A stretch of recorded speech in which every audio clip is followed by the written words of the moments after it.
Good evening! Kainan po tayo ngayon. Ano po? So, alam niyo po, naisipan kong mag-video about dito sa mga pagkain kinakain ng mga Thailandese ni Mother Will. Shoutout po sa kanya. So, na-curious po ako sa mga pagkain nila ng hilaw na beans katulad nito, ng coriander dito sa atin, ng papaya, ng ampalaya, ng okra, at ng mga sili. Ano po? At saka ito ding kamates, okay, usually po ay ating kinakain naman yan. So hindi ko po alam kung anong lasa, kaya sabi ko, one time itry ko din. I-dinner ko nang itry ko kung anong lasa ng hilaw na ganito. Kasi usually pag kumakain tayo ng chop suey, ako gusto ko talagang well done, yung well cooked po. So talagang pagka half cook siya, ayaw ko. So ito po hilaw. So tingnan ko kung anong lasa niyan. Sadyang hindi ko po tinesting siya kung ano ang lasa niya kapag isasawsaw ng hilaw, lalo na itong mga okra na to. So ang palaya na ganito na kinakagat na. So tingnan natin. Ano po? So bago natin simulan, thank you Lord sa food na to na inihayin ninyo sa amin, sa akin, O God. Sana maging kalakasan ko ito. And Lord, hallelujah, kayo po ang patuloy at patuloy na gumabay sa amin. Maraming salamat, Panginoon, sa pagkain ito. In the name of the Father, the Son, and the Holy Spirit. Amen. Ayan, ating mukbangin na nga to. Tikman natin kung ano nga lasa nitong mga raw food na kanilang kinakain. Okay, meron din tayong rice dito. Ano? Subo ko muna ng rice kasi bawal sa akin yung kumain ng gutom. Kaya kumain ng gutom ng mga maaasim na katulad nito. Lalo na po kung ganito mainhanda pa akong masarap na sausawan, o tingnan ninyo. At saka katulad po ng mga Thailandese, meron silang bagoong. Ayan. Bago ko po kainin yung mga hilaw, kakain muna po ako ng kaunting kanin. At meron din po akong kaunting tinola na kaunting tinola na bigay ng kapitbahay. So, ito yung ating sisimulan sa pagkain na ito. Kasi nga po ay hindi ako pwedeng kumain ng gutom na mga hilaw na pagkain. Kaya para wag magrambulan agad. Ayan, may sukili pang nakalagay. Ang sarap. Masarap. Ayan, manok po. Tinolang manok.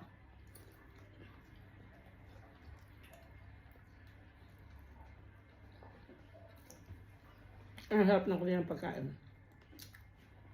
Okay. Anong gusto niyo simulan kong kainin? Dito po, naghugas na ako ng ilang pagkain. Simulan ko po sa raw okra. Ano po, kalalasan nitong hilaw na okra pag kinakain. Okay? Saan natin masarap isasaw? Dito, dahil dito nila yan kinakain eh. Shout out sa mga taga Thailand. Ginagaya ko yung inyong naku-curious ako sa inyong pagkain. Sa pagkain ng mga raw food. Ayan, nilagyan din natin ng okra, ng ginatang bagoong. Ito pa yung bagoong na binili ko yan sa atin. O, ayan. Bagoong na ginataan. Okay, tikman na natin. First bite.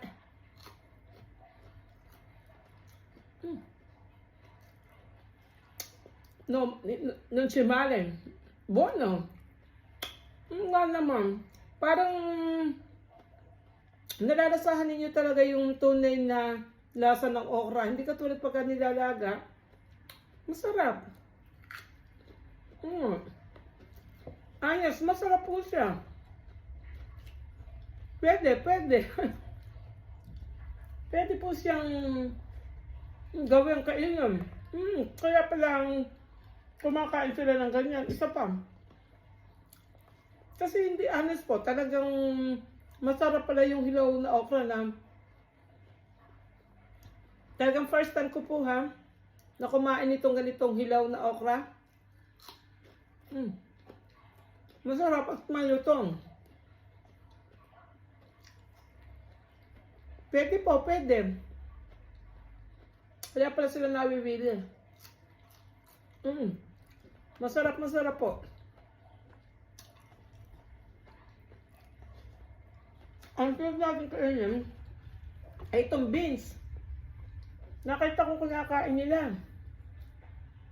So, tingnan natin. Sariwa-sariwa po yung nabili ko din. Dito po nila yan isinasawsaw sa toyong ganito. Di pareho nating sausaw sila kung saan masarap. Ito po toyo kung ito ay may kamatis. Ayan. Natin ang isang tinidor. Ano po? Baka hindi ko makain ng walang kasamang. Ayan. Lalagyan natin ng kaunting kamatis at kaunting pipino. Pagsasabay natin siya ng kain. Ayan. Ano po?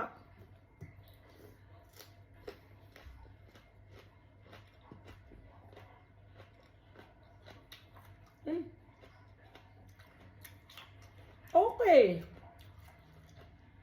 Pwede nga naman kainin ng hilaw.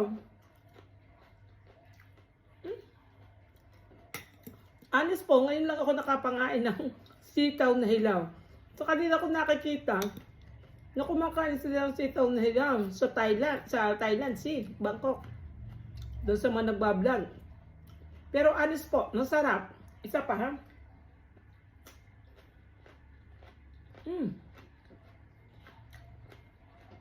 Pwede, pasa po. Malutong siya. At natitikman nyo talaga yung kanyang lasa talaga, yung natural na lasa ng sitaw. Hindi nawawala. Hindi katulad pag niluluto po natin, nga, iba na po yung lasa niya, iba na. Hindi yung tunay na natural na lasa niya. Kaya ano din natin po sa bagoong. Ito.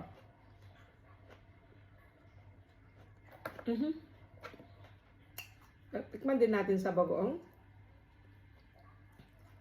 Kung anong lasa niya.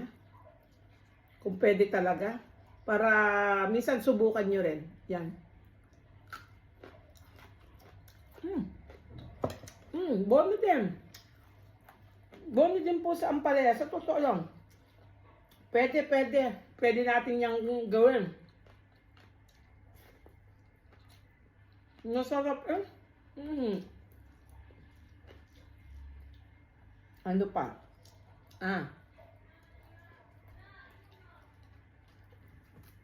Ito, ampalaya.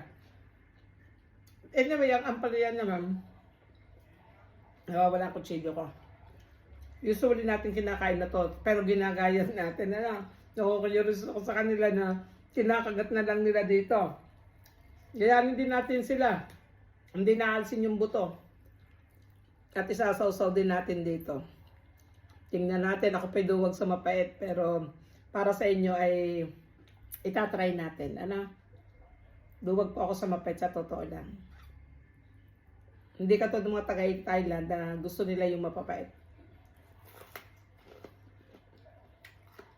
Oh, ang pait. Pero, lumahan natin sa kanya. Pero masarap din naman. Sasabayan natin. Para lalo siya sumarap.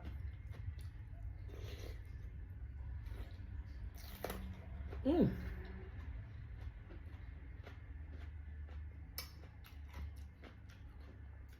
mga mahilig sumapait, masarap. Pero masarap naman, Bono, in fairness.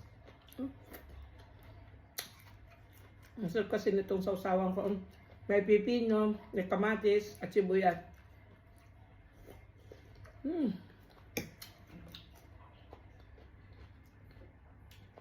So, ba't ito kaya?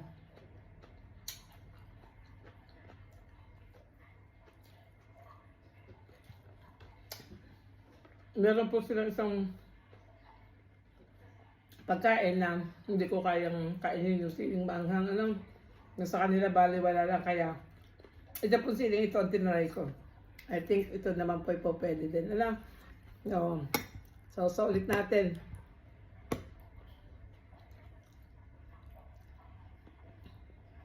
Sausaw natin mabuti.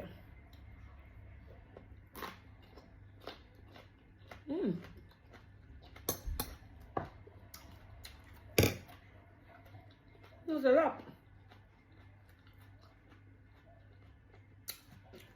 Ang kagandahan pala ng kumakain ng mga raw foods, talagang malalasahan ninyo yung kanyang natural na lasa. Hindi ka talaga pag niluluto na hindi nyo talaga honest, talagang masarap. Pwede palang kainin nga kung gusto nyo matikman yung kanyang natural na lasa. Ayan. I-try natin sa bagoong.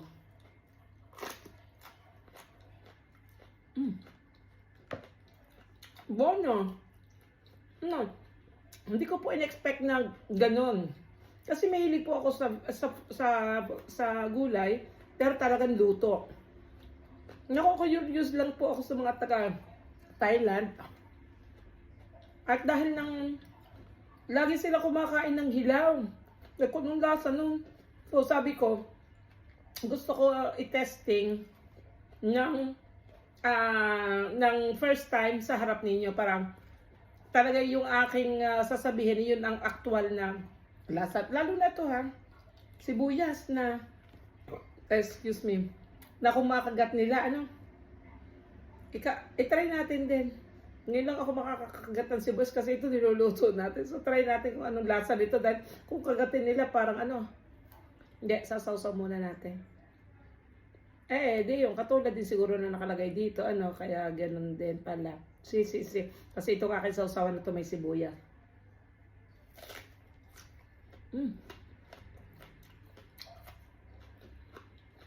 Masarap. Masarap po. Sigurado lang mamaya mabaho. Masarap.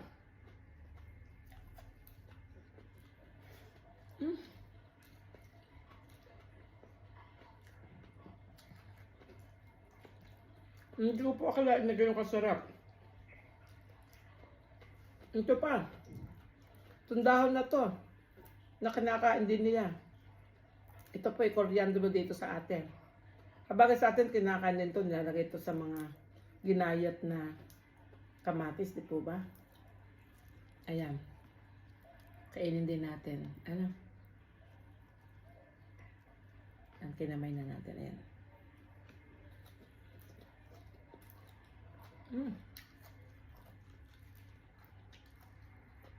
Pwede.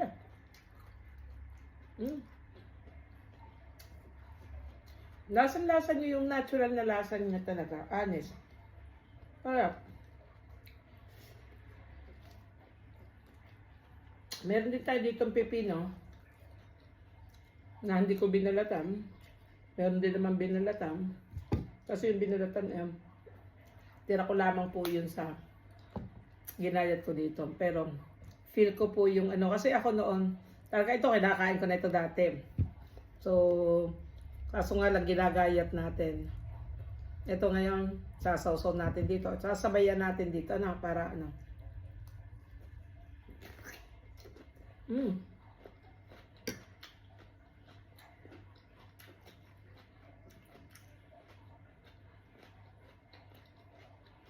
Masarap talaga ang pipino kapag presko.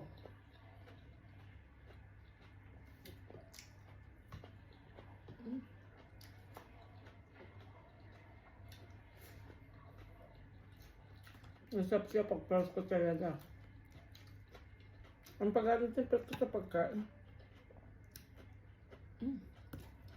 Sarap eh.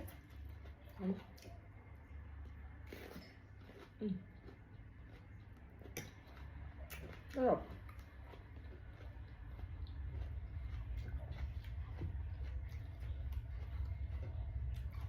Ang sarap ng sapo. Ano pa ating kakainin?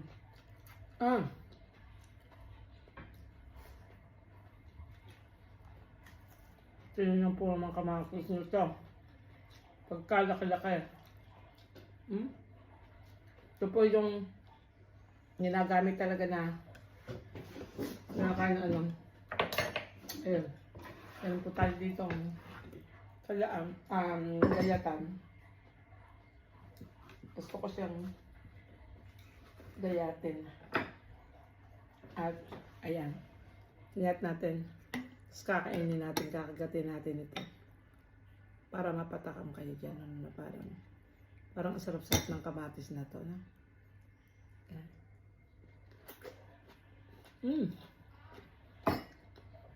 Ang sarap. Masarap na kamatis na to ah.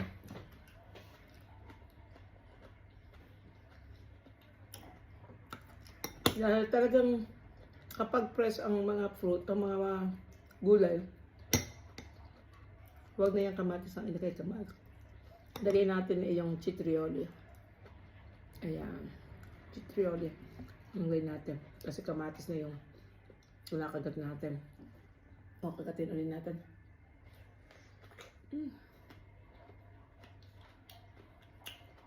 Ang sarap. Ang tamis.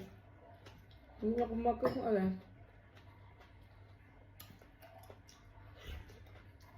Ang sarap.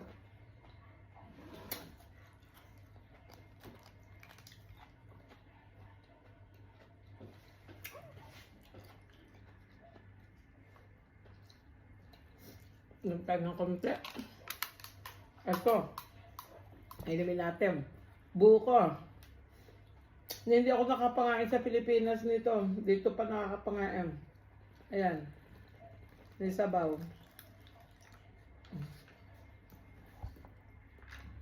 Chin-chin! Ang sarap ng sabaw ng niyog. Masarap, masarap. Kaluto ako ng isang okra. Kasi ang sarap niya.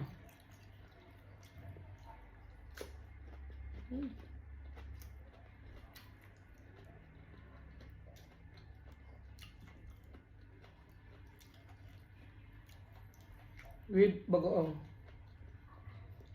Ito pala po yung alamang. Ano pa? Diba yung bagoong at diba yung alamang? Ang sarap. Honest. Bonong-bono.